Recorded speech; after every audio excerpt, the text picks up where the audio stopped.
얼마 전 우연찮게 소설가 조정래 씨의 이야기를 좀 듣게 되었는데요. 여러분 소설가 조정래 씨 아시죠? 예. 태백산맥, 아리랑, 한강 유명하죠. 또 최근에 천년의 질문 등 장편 대화 소설로 잘 알려진 우리나라 대표적인 소설가입니다. 그런 그가 태백산맥대 위에 이 손톱만한 천공이 두 개나 이렇게 뚫리는 그런 일이 일어나고, 또 아리랑을 쓸 때는 오른팔이 완전 마비되고, 또 한강을 쓸 때는 왼쪽 탈장이 일어나서 수술을 하고, 또 천년의 질문을 쓸 때는 오른쪽 탈장이 또 와서 두 번째 수술하는 그런 일들을 겪었다고 그래요. 병원에서는 이제 하루에 2시간 이상 책상에 앉아 있지 마라, 최후 통첩을 알렸다고 합니다. 한 번 더 탈장이 오면 이제 그대로 이게 장이 녹아내려 가지고 흘러내려서 죽는다고, 하지 말라 이렇게 얘기했다 그래요. 근데 그런 그에게 질문을 합니다. 선생님, 어떻게 하면 글을 잘 쓸 수 있나요? 가르쳐 줄 수는 없나요? 이렇게 물으니까 뭐라고 얘기했겠어요? 가르쳐 줄 수 있겠다 하겠어요? 없겠다 하겠어요? 실은 가르쳐 줄 수 있는 게 아니다. 예술은 가르치는 것이 아니라 깨닫는 것이다, 이렇게 말하면서 그나마 글을 잘 쓸 수 있는 방법을 난생 처음 소설 천년의 질문 속 대화에 자기가 이렇게 살짝 삽입해 놨다고 합니다. 그것은 주인공이 어느 연로한 소설가로부터 얻은 경구인데, 이 소설가가 실은 자기래요. 그 등장인물 중에 얻은 그 내용이 이제 경구, 이게 얻은 내용을 거기다 수록해 놓은 게 있는데, 뭐라고 그러냐면, 문화, 길 없는 길, 읽고 또 읽고 또 읽고, 생각하고 생각하고 또 생각하고, 쓰고 쓰고 또 쓰면 열릴 길. 여기서 이제 가르쳐 줄 수 있는 게 이거밖에 없다는 거예요. 그러니까 다른 방법이 없고 계속 읽고 생각하고 쓰고, 그게 왕도가 없다라는 거예요. 타고난 게 아니라 노력이다, 이런 얘기를 하는 거죠. 실제 이 경구는 자신의 그 책상 앞에 써 붙여 놓은, 평생 써 붙여 놓고 평생 새긴 그런 글귀라고 합니다. 이것이 그로 하여금 이 장인가도 같은 소설가의 길을 가도록 채근한 하도였다고 합니다. 그는 글 쓰는 것이 너무 하곤해서 지금도 탈장이 2번이나 와도 또 쓰고 또 쓰고 있다고 합니다. 하루 2시간은 쓸 수 있으니까. 그러면 또 1년 그렇게 쓰면 1권 나오고, 또 2년 쓰면 2권 나오고, 그러니까 계속 쓴대요. 너무 좋아가지고, 너무너무 좋아가지고. 명망 있는 이 소설가의 자리는 이렇게 일생에 걸친 열렬한 추구 속에 주어진 것이지요. 한 사람이 지금 앉아 있는 자리는 인생의 추측물이고 또 나이테와 같습니다. 그 속에 많은 것을 담고 있지요. 우리는 시간이 가면 갈수록 삶의 책임을 지는 자리로 계속 옮깁니다. 이 자녀의 자리, 그것도 실은 어느 때는 쉬운 자리가 아니지만, 또 남편의 자리가 되고 또 아내의 자리가 된다는 건 또 다른 책임감이 있는 거고, 거기서 또 아버지의 자리가 되고 또 어머니의 자리가 된다는 거는 또 다른 책임감이 주어지는 것이고, 또 어느 순간에 어르신의 자리가 된다는 거는 또 다른 책임감이 또 있는 자리고, 처음에는 말단 직원으로 시작했다가 어느 순간에 상사가 되고 CEO가 되고 리더가 되고, 그러면 그럴수록 그 자리는 상당히 책임을 져야 되는 그런 자리로 옮겨가는 것을 보게 되지요. 마지막에 우리는 인생의 어떤 책임을 묻는 자리에 있게 될 것입니다. 하나님 앞에서 너 어떻게 살아왔노 하면서 하나님께 우리의 삶에 대해서 책임을 지는 그런 자리에 또 있게 될 것입니다. 여러분은 지금 어떤 자리에, 어떤 포지션에 있습니까? 지금 나의 자리에 여러분들은 만족하십니까? 어머니의 자리, 또 아버지의 자리, 또 직장 생업의 자리, 여러분 어떻습니까? 좀 만족하세요? 아니면 다른 자리로 좀 옮겨가고 싶으십니까? 이런 자리로 가면 더 좋을 텐데, 이런 자리로 가면 더 좋을 텐데, 그렇게 준비하고 있지는 않는지요? 우리는 어느 자리에 앉아 있어야 잘 살았다 할 수 있을까요? 사람들은 끊임없이 이 세상 한복판에서 치열한 자리 싸움을 벌이고 있죠. 끊임없이 그걸 하고 있죠. 사람의 영역은 달라도 다 그 작업하고 있거든요. 그 일을 하고 있거든요. 이것저것 그냥 보기 싫은 사람들은 나는 자연인이다 하고 그 산속으로 들어가는데 때로는 그 사람이 굉장히 부러워요. 또 거기도 둥지 튼 사람 보면 야 부럽다, 나도 저 자리 가고 싶은데 막 그럴 때도 있고, 대리만족도 하고. 인기 있어요. 그 프로가 꽤 인기 있습니다. 특히 먹는 거 보면 때 부러울 때도 있고 그래요. 지난주에 평생 중풍병으로 자리에 누운 이를 만났죠. 중풍병자. 근데 오늘은 전혀 다른 삶의 자리에 앉아있는 이를 만나는데, 이 사람의 이름은 레이인데 잘 알려진 이름으로는 마태라고 할 수가 있어요. 마태. 이 사람 또한 예수님을 만나면서 평생 앉아있던 자리를 박차고 일어납니다. 중풍병자만 박차고 일어나는 게 아니라 오늘 이 사람도 박차고 일어납니다. 어떻게 보면 중풍병자가 일어나서 가고 싶은 자리에 앉아있던 사람이 이 사람인데, 이 사람은 자신의 안정적인 자리를 박차고 일어나는 걸 보면서 이 사람이 앉아있는 자리가 종착역이 아닌가, 종착역은 아닌가 봅니다. 무엇이 그로 하여금 안정적인 자리를 박차고 전혀 다른 자리로 가게 한 것인지 오늘 좀 살펴보고, 또 우리 또한 진정한 인생의 안전지대가 어디인지, 영혼의 안식처가 어디인지 찾길 주님의 이름으로 축원합니다. 여러분 13, 14절을 한번 읽어보도록 하겠습니다. 시작. 예수께서 다시 바닷가에 나가심에 또 지나가시다가 알페오의 아들 레이가 세간에 앉아있는 것을 보시고 그에게 이르시되 나를 따르라 하시니 일어나 따르니라. 아멘. 예수님께서 당시 이렇게 활동하던 이 가버나움은 교역의 중심지로 활발한 경제무역 활동이 막 이루어지던 곳이었습니다. 이곳이 이렇게 된 이유는 이 바다를 끼고 있으면서 또 내륙과 연결된 교통의 요충지였기 때문에 그렇죠. 예수님께서 이제 중풍병자를 이제 고치고 난 후에 근처 바닷가로 나가셨습니다. 이 중풍병자를 고친 사건은요, 예수님의 사역의 큰 전환점이 됐는데, 하나는 종교 지도자들에게 이렇게 눈이 이게 들어온 거예요. 그러면서 아주 본격적인 어떤 종교 지도자들과 충돌이 일어나고, 또 다른 하나는 일종의 팬덤 현상이라 그러죠. BTS의 팬덤 현상 이런 얘기도 하는데, 일종의 이제 예수님을 따르는 어떤 두터운 팬층이 형성이 돼요. 이게 지지층이. 그래서 예수님이 가는 곳곳마다 큰 무리가 막 운집하는. 그래서 종교 지도자들도 함부로 건들 수 없는 사람으로 점점 예수님이 확장돼가는 그런 중대한 계기가 이 중풍병자 사건이죠. 예수님은 자신을 따라 나온 큰 무리들에게 어떤 쇼맨십을 발휘할 수도 있는데 그것도 하지 않고, 또 막 성동을 할 수도 있죠. 워낙 사람들이 따라 붙으니까. 그걸 하지 않고 줄기차게 뭘 하냐면 가르치는 사역을 하세요. 가르치는 사역을. 여러분 마가복음 2장 2절도 한번 읽어볼까요? 시작. 많은 사람이 모여서 문 앞에까지도 들어설 자리가 없게 되었는데 예수께서 그들에게 도를 말씀하시더니. 사랑하는 성도 여러분, 이 중풍병자를 고치는 어떤 이적과 기적이 중요할까요? 아니면 하나님의 말씀을 가르치는 것이 중요할까요? 여러분 어떻게 생각하세요?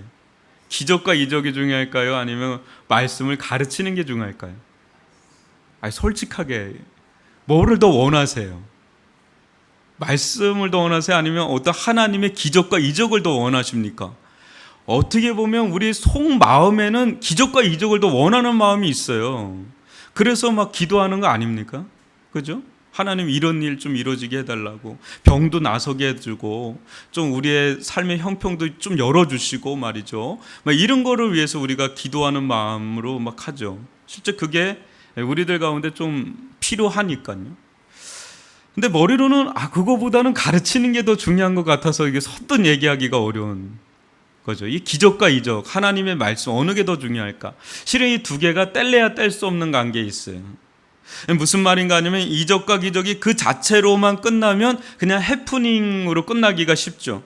그 메시지가 있는데 그 메시지가 그냥 묻혀버리는 거예요.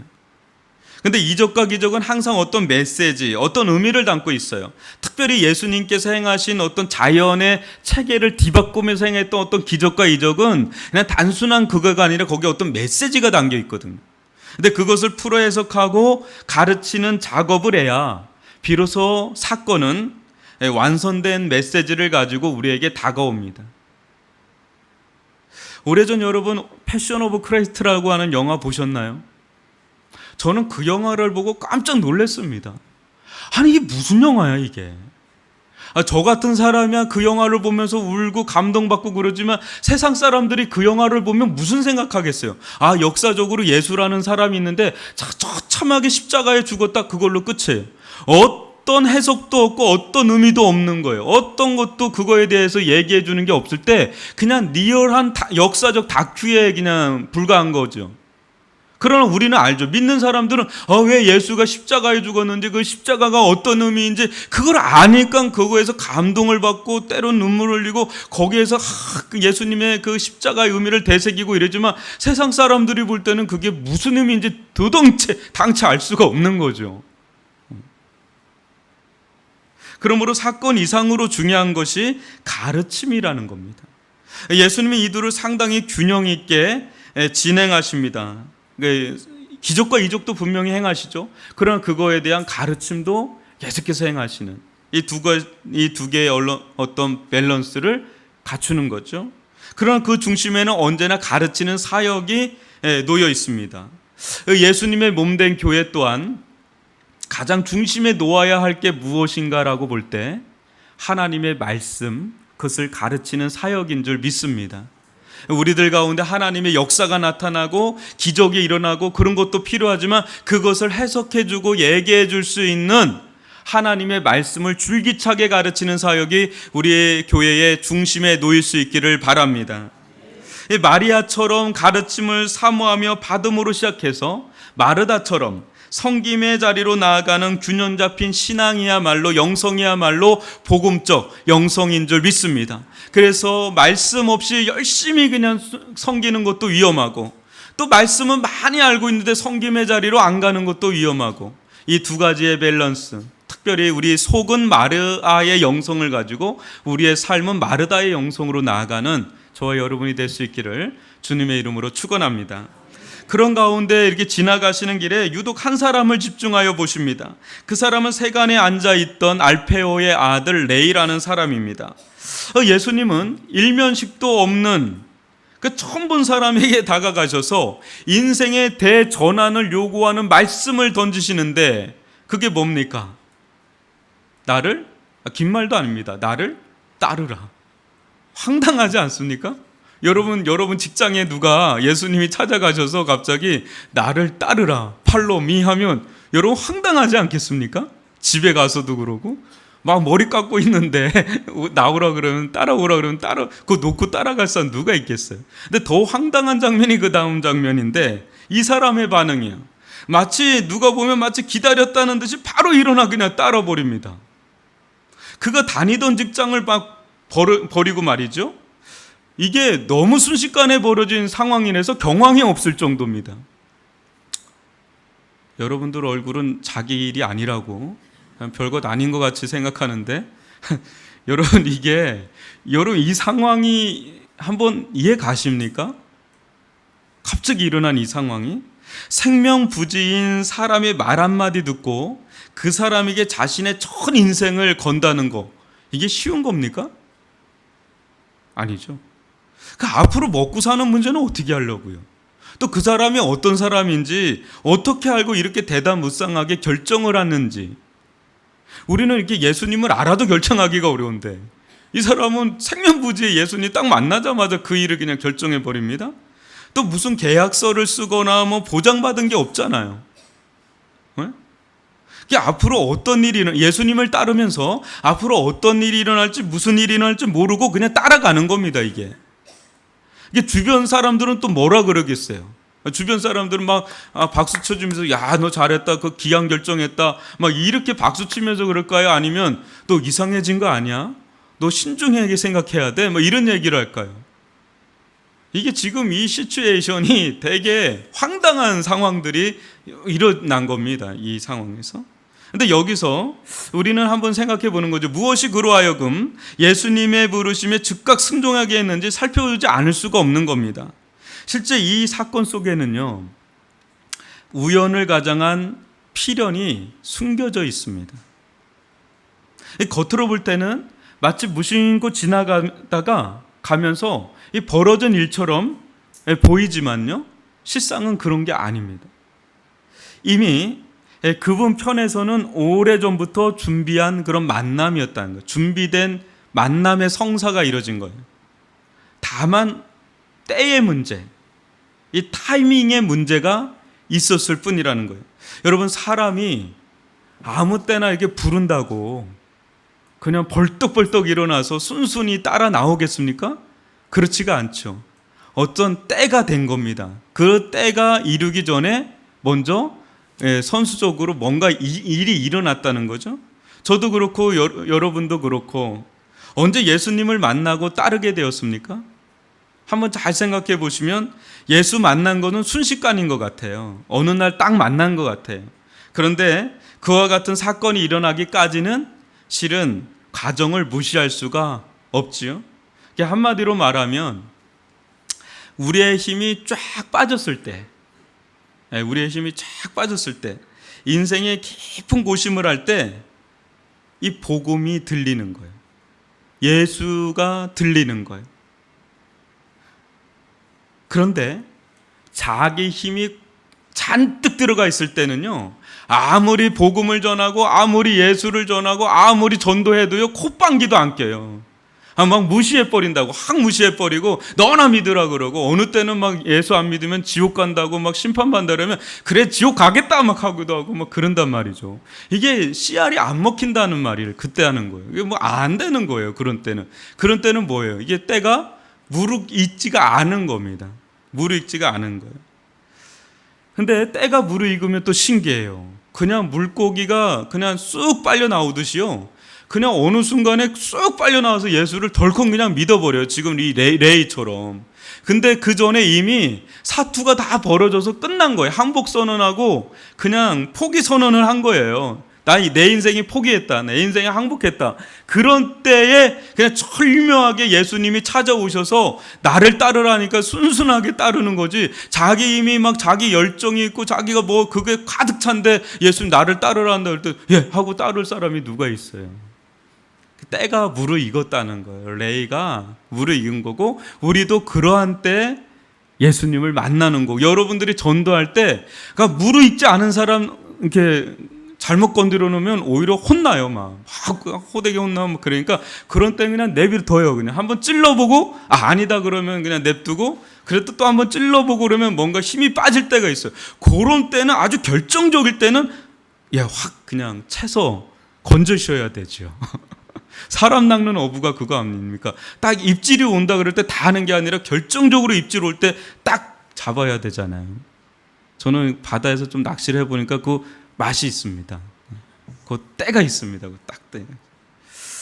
여러분, 레이에게 있어 세간이란 어떤 자리였을까요? 세간이란 자리가. 긍정적으로 보면 그 자리는요, 자기가 바라고 원하던 어떤 성취의 자리고 성공의 자리예요. 그러니까 그 자리가 있었기에 먹고 살 수 있었고, 다른 이들보다 더 잘 누리고 많은 걸 누리고 또 즐길 수가 있었어요. 그때 당시 다 로마의 핍박 아래 있었지만 이 세간에 앉아있을 때는 돈이 많았기 때문에 많은 걸 누릴 수 있었던 그런 사람이었습니다. 여러분, 자리는 정체성을 가져다 줍니다. 만약 우리 인생에 자리가 없어진다고 생각해 보세요. 지금 여러분들 다 자리가 있을 텐데 그 자리가 없어진다고 생각해 보세요. 요즘 청년 실업이 심각합니다. 이게 좀 오래된 문제입니다. 청년뿐 아니라 특별히 가정을 책임져야 할 가장들에게 일자리가 없다고 생각해 보세요. 심각한 정체성의 혼란을 겪습니다. 나는 누구인가? 나는 무엇을 해야 할 사람인가?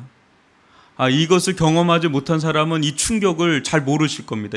자리가 없어지잖아요. 그건 어마어마한 인생의 충격이 옵니다.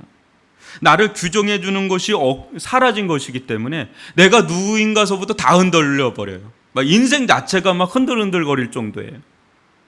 중년의 남자들은 아직 일할 기운도 있고 경력이나 연륜에 있어서 한참 무르익을 대로 무르익었는데 사회적 은퇴를 강요받았을 때 그 충격은 말로 할 수가 없어요. 준비되지 않은 상태로 은퇴한 사람은 그 다음은 더 충격적이에요. 뭘 해야 될지, 어떻게 살아야 될지 준비가 안 돼 있는 거죠. 가뜩이나 대기업 임원으로 은퇴하고 주차장 관리도 경쟁하듯 들어가서 앉아 있을 때 그런 생각이 든다 그래. 내가 지금 뭐 하고 있나? 내가 한때는 이랬던 사람인데 하면서 그 자괴감, 그러면서 그 자리를 놓고 싶지는 않은 거예요. 왜? 그 자리라도 있어야 내가 누구인지, 내 정체성이 거기서 확립이 되니까 그 자리라도 있어야 된다는 거예요. 은퇴하고 좀 쉬라고 하는데 한 1개월을 못 쉰대요. 답답해서 불안해서 못 살겠대요. 그래서 또 일자리로 나가는데 그 일자리가 뭐 쉽나요? 여러분, 자리가 있을 때 자기 정체성이 주어지고 또 자리는 그만큼 그래서 중요한 겁니다. 자리는 심하게 얘기하면 그 사람의 인생이에요. 그냥 그 사람이에요. 그 자리가. 자리가 그렇게 중요한 겁니다. 자리는 한 사람의 인생관이 담겨 있고 추구해야 할 가치가 담겨 있고 그 사람을 대변해 주고 있어요. 당신 누구예요? 뭐 하는 사람이? 우리는 이렇게 묻잖아요. 당신이 누구예요? 묻지 않고 당신 뭐 하는 사람이? 이거 묻잖아요. 당신 자리가 어디예요? 이거 묻는 거거든요. 여러분, 레이가 어디에 앉아 있어요? 세간에 앉아 있잖아요. 세간이 그 사람을 말해주는 거예요. 세간이라는 자리가 그 사람이 누구인지를 말해주는 겁니다. 여기서 절대 자유로울 수가 없잖아요. 자기가 선택해서 그 자리에 갔으니까. 근데 세간이라는 게 뭡니까? 세간이라는 게. 세간에 앉아있는 사람을 우리는 보통 세리라고 부릅니다. 세리에 대해서 여러분들은 조금 안다면 좀 아실 겁니다. 가장 부정적이고 가장 악질적인 사람이 세리였어요. 이때 당시에.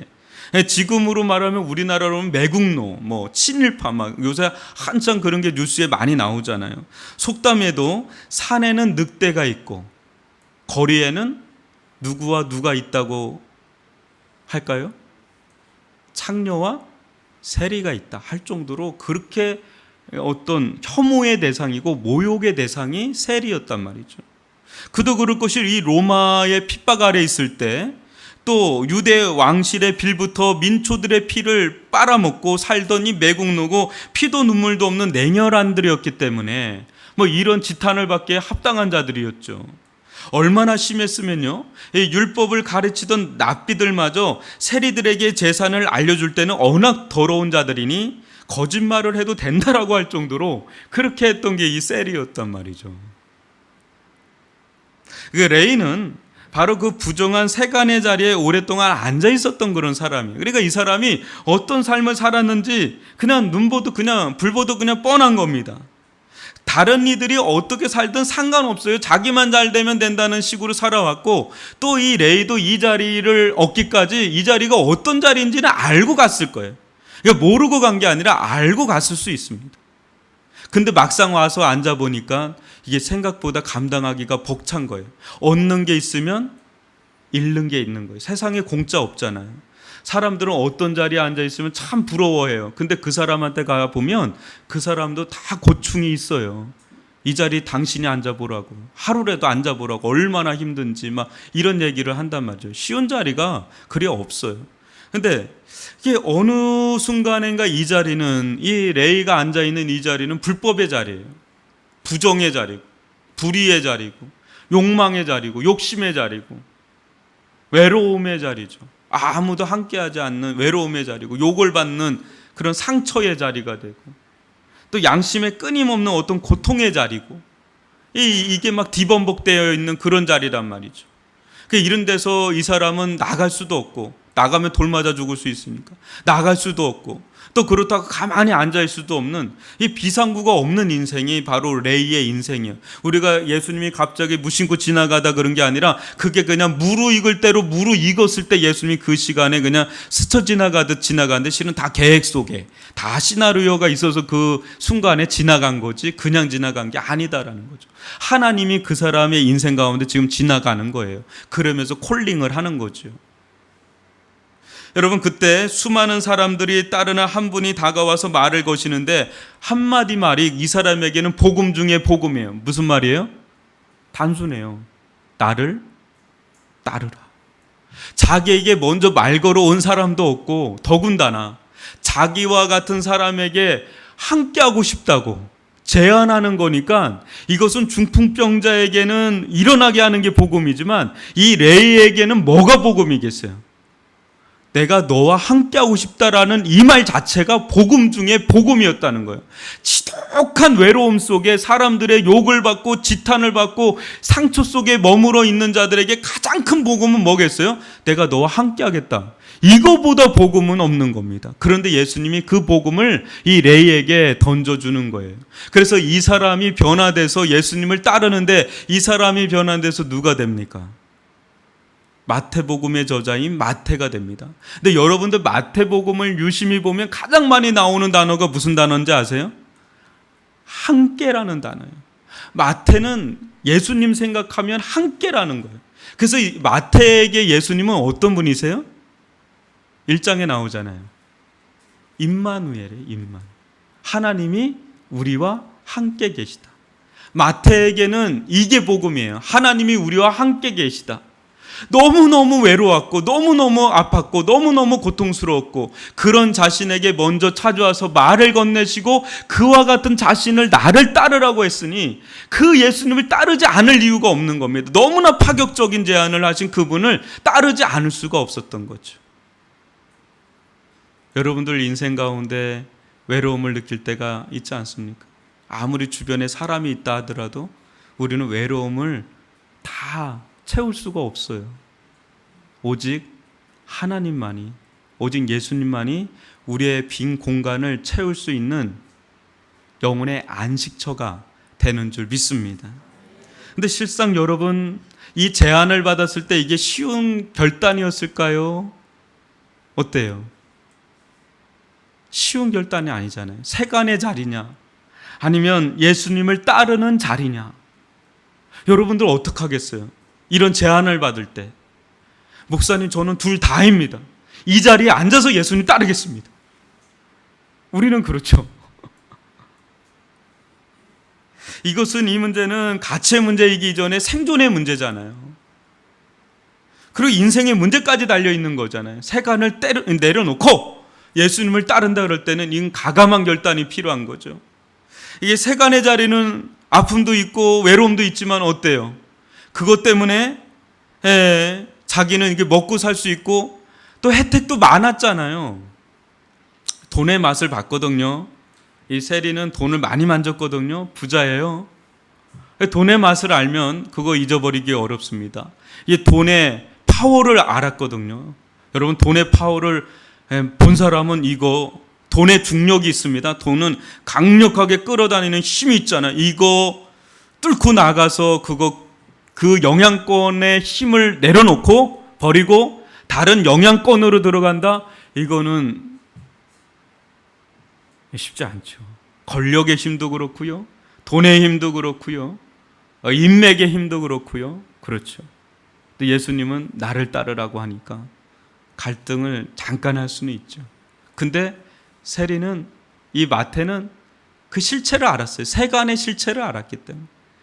세리의 실체를 알았고 세상의 실체를 알았기 때문에 가감하게 떠난다 그럴 때 그거는 회개뿐 아니라 믿음이 없으면 그 길을 못 가죠. 우리가 예수님을 따른다 그럴 때는 믿음이 없으면 예수님을 따를 수가 없습니다. 저는 여러분들 가운데 믿음으로 예수님을 따를 수 있기를, 예수님의 제자된 길을 따를 수 있기를 주님의 이름으로 축원합니다. 사랑하는 성도 여러분, 우리는 부지런히 무엇인가를 추구하고 그렇게 추구하면 할수록 조정래 소설가 조정래 씨처럼 어떤 길이 나지요. 거기에 소설가의 길이 나듯이 우리의 길이 나고 길이 나면 날수록 어떤 자리에 앉게 되죠. 그 자리에 앉아서 우리는 우리의 인생에 축척물이 생기고 어떤 인생의 나이테가 그려지게 되죠. 한 사람의 인생은 그렇게 형성되기 시작하죠. 여러분들은 지금까지 무엇을 따르며 또 무엇을 추구하며 살았습니까? 예수님이십니까? 아니면 다른 그 무엇입니까? 이 말은 다른 말로 하면 우리들에게 실제적인 영향을 미치는 대상이 누구냐라는 거, 예수님인지 다른 건지. 또 이 말을 또 다른 말로 하면 무엇과의 접촉이 가장 빈번하냐라는 말입니다. 하나님이 중심이 된 거룩한 접촉이 빈번하냐, 아니면 세상이 중심이 된 부정한 접촉이 빈번하냐. 우리는 끊임없이 이 접촉 속에 살고 있는데 이 두 가지 접촉이 끊임없이 우리 인생 가운데 다가오거든요. 여러분, 같은 자리에 앉아 있어도 다 같은 자리에 앉아 있는 게 아니에요. 어떤 사람은 하나님과의 접촉이 없이 그 자리에 그냥 앉아 있는 사람이 있고, 어떤 사람은 하나님과 동행하는 가운데 하나님과의 접촉 가운데 그 자리에 앉아 있는 사람이 있단 말이에요. 우리가 직장에 가고 사업을 하고 뭐를 해도 그 속에 똑같이 앉아 있는 것 같아도 다르게 앉아 있단 말이죠.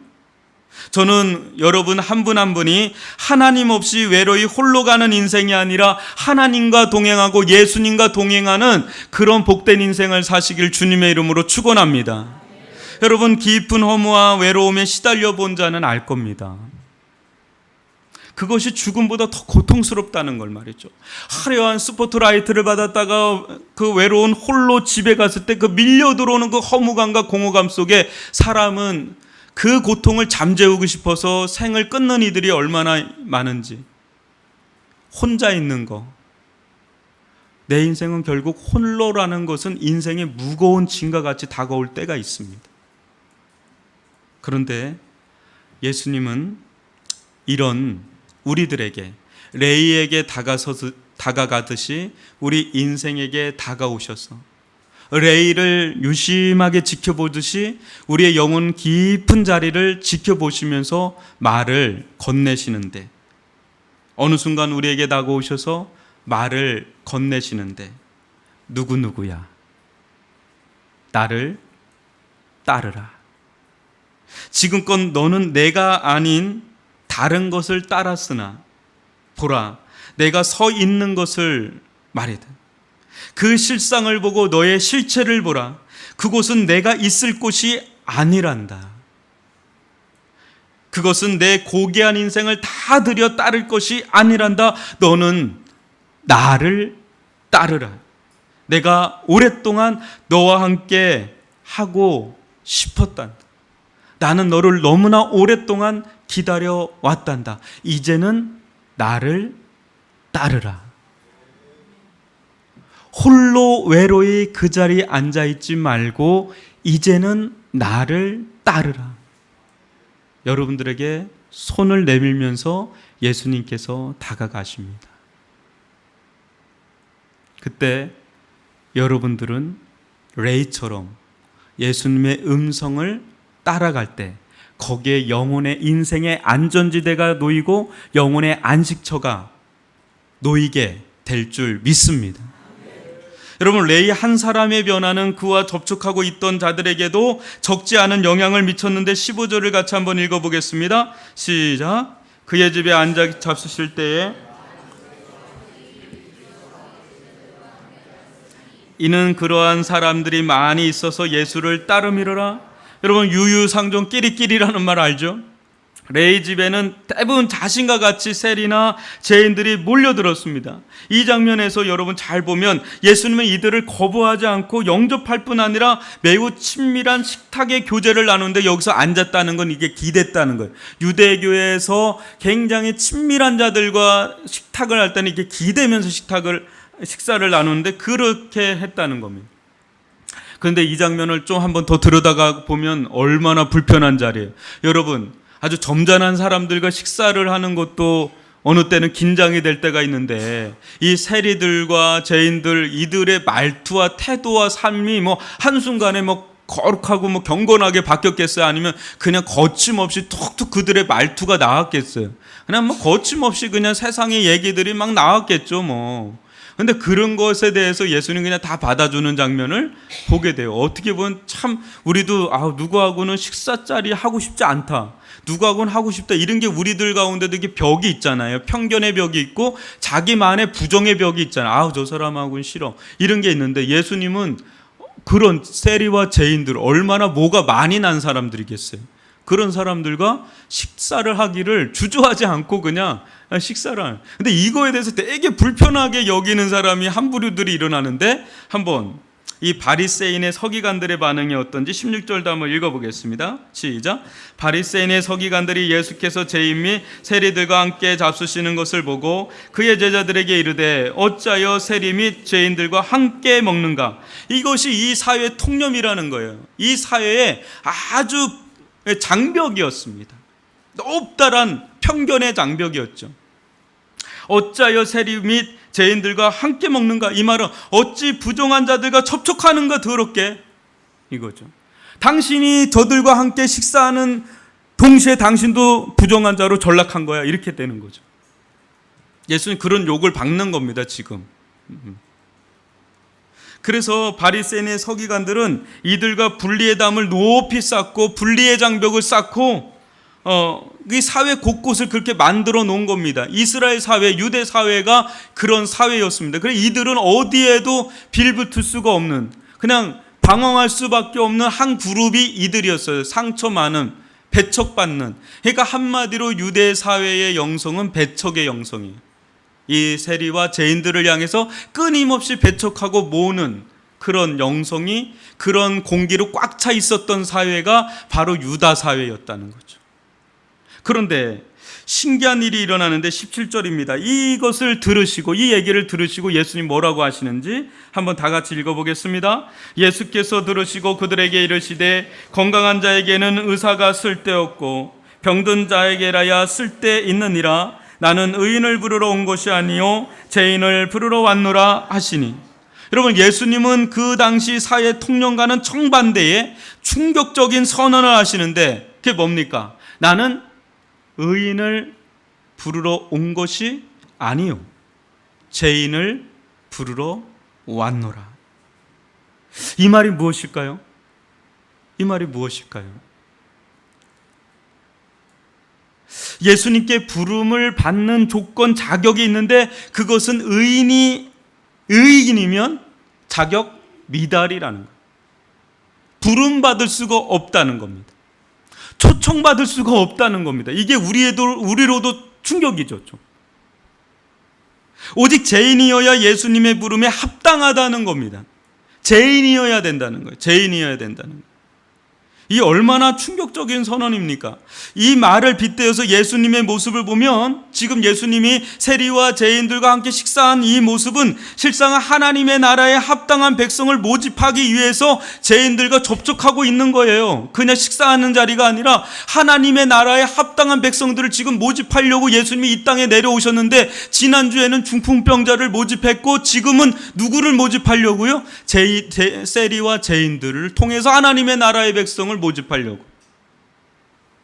반전은 뭐냐면요, 예수님께서는 의인이라고 생각하는 바리새인의 서기관들에 대해서는 오히려 배척의 영성을 보여주고, 오히려 그들이 배척하고 있던, 버림받았던 그들 죄인들을 향하여서는 영접의 영성을 보여주시고 계시다는 데서 충격을 받는 거죠. 여러분 얼굴은 충격을 안 받는데 이때 있는 사람들은 상당히 지금 충격을 받고 있는 겁니다. 우리는 때론 예수님께 나아갈 때 어때요? 될 수만 있다면 의인의 모습으로, 좀 멋진 모습으로, 잘난 모습으로 좀 더 나아가려고 애쓰지 않나요? 그렇지 않으면 하나님이 나를 받아주지 않을 것 같아서 내 모습이 아닌 것을 좀 가리고, 내 모습은 가리고 내 모습이 아닌 걸로 걸쳐서 이제 위선도 좀 떨고 말이죠.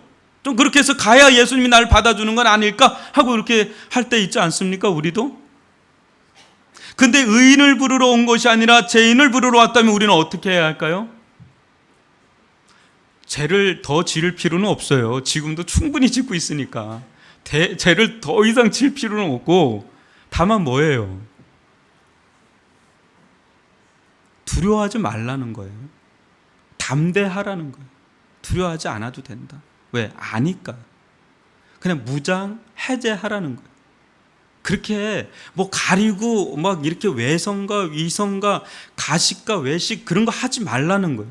그냥 있는 그대로 나오라는 거예요. 무장 해제하고 나오라는 겁니다. 여러분, 예수님은 이 세상에 의인은 한 사람도 없다고 보세요. 다만 자기가 의인인 척 착각하는 죄인과 자기가 죄인임을 깨달은 죄인만 있을 뿐이라고 보시는 거죠. 한마디로 이 세상에 의인은 없으니 모두 죄인이라는 겁니다. 이것이 이 세상의 민낯이고 실체라는 거예요. 이 세상에서 가장 불쌍한 자가 누군지 아십니까? 여러분? 세리와 각종 죄인들이 아니라 이 바리새인과 같이 자기가 의인인 척 착각하는 사람이 가장 노답이에요. 노답 인생. 왜요? 자신의 병을 깨달아야 뭐 병을 치료하든지 말든지 하는데 자기가 병인데 그걸 깨닫지 못하면 어떻게 그 병을 치료하겠어요? 의원이 뭐가 필요하고 의사가 뭐가 필요하고 병원이 뭐가 필요하겠어요? 때가 돼서 나중에 보면 이게 배를 갈라봤는데 이미 다 끝난 상황에 그냥 개복했다가 다시 그냥 덮어버리잖아요. 깨달아야 돼요. 이 바리새인의 서기관들이 생각하는 것처럼 우리가 예수님을 생각 안 하셔도 된다는 거. 무슨 말이냐면 예수님은 부정함에 접촉된다고 해서 같이 부정해지는 분이 아니라 오히려 세상의 부정함이 예수님과 접촉하면 거룩함으로 변화되는 일이 일어나는 줄 믿습니다. 이 길만이 이 세상에 놓인 유일한 대안이고 소망이라는 거예요. 그런데 누구만이 이 길을 찾겠어요? 누구만이 이 길을 받아들이겠어요? 자기가 죄인이라는 걸 깨닫는 자만이 예수님께 나아갈 수 있지 않겠어요? 나를 살릴 수 있고 나를 거룩하게 할 수 있는 이 죄인의 자리를 의인의 자리로 바꿀 수 있는 분이 예수라는 것을 아는 자만이 예수님께 나아가지, 자기가 의인이라고 생각하고 의인의 자리에 떡하니 붙어있는 사람이 예수님께 감히 나아갈 수 있겠어요? 예수님은 의인을 부르러 온 분이 아니에요. 죄인을 부르러 오신 겁니다. 예수님께서 부정한 죄인 레위와의 만남을 가졌을 때 레위 편에서는 완전한 거룩과의 접촉이지만 예수님 편에서는 완전한 부정과의 접촉이죠. 그죠? 예수님 완전한 거룩이지만 레위는 그야말로 잿덩어리라고 할 수가 있죠. 근데 여러분, 레위의 부정성이 이기겠어요? 예수님의 거룩성이 이기겠어요? 어떤 게 더 능력이 있겠어요? 우리가 생각할 때는 우리의 죄가 하나님보다 더 크다고 생각하고 하나님의 능력보다 더 커서 나는 하나님 앞에 감히 나아갈 수가 없어, 어떻게 염치불구하고 하나님 앞에 나아갈 수 있을까, 이런 생각할지 모르지만 예수의 피가, 예수의 거룩이 우리의 죄된 피보다, 우리의 죄보다 더 큰 줄 믿습니다. 여기에 우리의 소망이 있고 인류의 소망이 여기에 있는 거죠. 복음 안에 소망이 있는 줄 믿습니다. 복음은 우리의 죄를 덮고도 남습니다. 예수의 거룩하신 피는 우리를 의롭게 하고도 남는 피의 능력이 있는 줄 믿는다는 거죠. 이게 복음이에요. 이게 복음이다라는 거죠. 예수님은 죄인의 자리를 해소하고 우리에게 의인의 자리를 주시는 분이라는 거죠. 우리가 앉아 있어야 될 죄인의 자리를 주님은 가져가시고 주님께서 갖고 계시는 의인의 자리를 우리에게 주니 이게 복음 중에 복음이 아니고 무엇이겠습니까? 나를 따르라. 나는 의인을 부르러 온 것이 아니요 죄인을 부르러 왔노라 하시는 주님의 그 따스한 음성 앞에 믿음으로 반응하며 나아가는 저와 여러분이 될 수 있기를 바랍니다. 예수님과의 접촉이 일어나는 그 지점에 우리들 가운데 예수님 안에 있는 생명이 흘러들어오고 예수님 안에 있는 완전한 거룩이 들어오고 예수님 안에 있는 하나님의 나라가 우리들 가운데 임하는 일들이 일어나게 되는 줄 믿습니다. 예수님과의 접촉이 일어나는 곳에 이런 놀라운 능력의 변화가 이루어지니 나를 따르라 하는 그 음성 앞에 따르지 않을 리가 누가 있겠어요? 마땅히 따라야 될 생명의 음성이 우리들 코앞에 다가왔으니 레이처럼 믿음으로 일어나서 그분을 따라가는 저와 여러분이 될 수 있기를 바랍니다. 그래서 예수님과의 접촉이 빈번해지는 예수의 제자가 되어서 우리도 예수의 제자가 되어가면 되어갈수록 또 뻗어나가서 우리를 만나는 누군가, 우리를 만날 때 거룩한 접촉이 일어나고 그들도 예수를 따르는 자들로 이끌어가는 전도자의 삶을 살아가는 저와 여러분이 될 수 있기를 주님의 이름으로 축원합니다. 하나님의 나라는 의인인 척하는, 또 의인인 줄 착각하고 있는 자들의 나라가 아니라 죄인이라고 깨닫고 죄인이라고 고백하는 자들의 나라인 줄 믿습니다. 이 하나님의 나라의 초청 앞에, 이 거룩한 부르심 앞에 우리의 자리를 내려놓고 예수의 자리, 예수의 제자된 자리로 들어가는 저와 여러분이 될 수 있기를 주님의 이름으로 축원합니다.